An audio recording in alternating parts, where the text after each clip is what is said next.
Ito ang tinatawag na mutya ng Tamilok. Ito ay may taglay na kaya kang dipinsahan sa anumang uri ng mga mahikang kadiliman.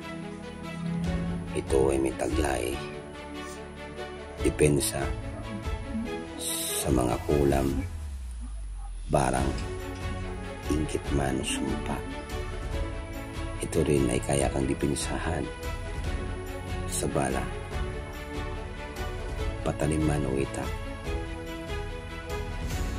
May dala na panghalina, pangakit, gabay, pampaswerte sa hanap buhay.